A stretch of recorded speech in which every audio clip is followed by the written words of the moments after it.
افغان ډاکټران په ځانګړې توګه قابلې له خپل ناسم اقتصادي وضعیت څخه سر ټکوي. دغه راز د ډاکټرانو او قابلو ترڅنګ په لرې پرتو سیمو کې خلک په روغتیایي برخو کې له ګڼو ستونزو سره مخ دي.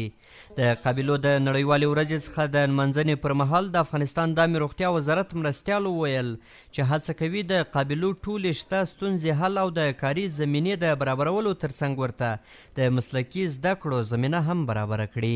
عامې روغتیا وزارت رهبري نه یوازې قابلو بلکې ټولو هغه ښځینه کارکوونکو ته چې د عامې روغتیا وزارت په چوکاټ کې د اسلامي ارزښتونو په پام کې نیولو سره په کار بوخت دي، دوی ته د کاري فرصتونو د برابرولو لپاره ژمن دي. موږ په ټولو بین المللي نهادونو باندې غږ کوو چې اوس په ټول هیواد کې امنیت تامین دی، د فساد لمنه ټوله ده او د بشري مرستو خاصتا صحي مرستو لپاره او د خپلو ادعاو ثابتولو لپاره دا چې صحت باید له سیاست څخه جدا وي د هر وخت نه ښه چانس برابر دی. د افغانستان د قابلو د ټولنې مشرې هیلۍ غرشند وویل چې په لرې پرتو سیمو کې اوس مهال هم قابلې په ډیرو کمو امکاناتو او کم معاش خپلې دندې ترسره کوي چې حکومت، نړیواله ټولنه او ملاتړي بنسټونه یې باید لاسنیوی وکړي.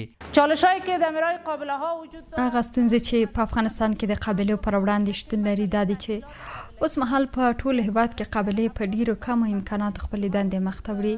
دغه راز د زده کړو په برخه کې هم زموږ قابلې له ستونزو سره مخ دي. په کابل ښار کې یو شمېر قابلې هم د امکاناتو له نه شتون څخه سر ټکوي او زیاتوي چې دوی اوس مهال له ګڼو ستونزو سره مخ دي. دوی وایي هغه معاش چې ترلاسه کوي یې ډیر کم او بسنه یې نه کوي. مشکلات ته باید رسیدګي وشي او دوم دا ده چې زمونږ معاشونه باید په وخت ورکول شي. په دې خاطر ډیری خلک چې زمونږ 80% کې زمونږ 80% کسان دي چې کرایه د کور ورکوي. هغه کرایه د کور په دې خاطر ده چې یا کرانشین چې وخت پوره شي هغه ورته وخت نه ورکوي. وایي ته باید کرایه په خپل ټایم باندې موږ ته تسلیم کړي. برای قابلې که مشکل فامیلی داره، مشکل د یوې قابلې لپاره په دومره معاش کار کول ډیره سخته ده. زیاتره قابلې له اقتصادي ستونزو سره مخ دي او اوس مهال په تر ټولو بد وضعیت کې ژوند کوي.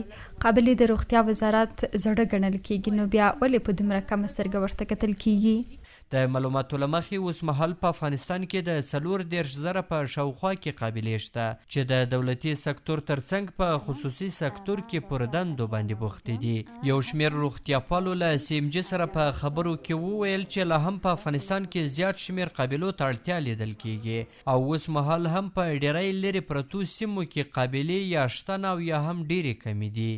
سطح افغانستان حتی که زموږ له روغتون څخه د باندې وګورو په مرکز کابل کې هم په ډیری روغتونونو کې د قابلو کمښت زیات لیدل کیږي او شمیر یې بیخي کم دی. دغه رقم په لرې پرتو ولایتونو کې که وګورو قابلې ډیرې کمې دي. وضعیت اگر در کل بگوییم د قابلو وضعیت که په ټوله کې تحلیل کړو په لرې پرتو سیمو کې ستونزې زیاتې دي او ډیری قابلې له زیاتو ستونزو سره مخ دي. داسې ولایتونه شته چې په ډیره کمه کچه پکې روغتیایي خدمات وړاندې کیږي. د دوی په خبره حکومت باید د قابلو د ملاتړ ترڅنګ غوره کاري چاپیریال هم برابر کړي څو وکولای شي په ښه ډول سره خپلو هیوادوالو ته خدمات وړاندې کړي.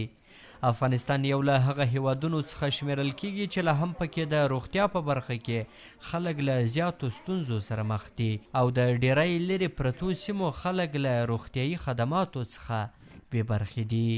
احسان الله کریمي، CMG، کابل.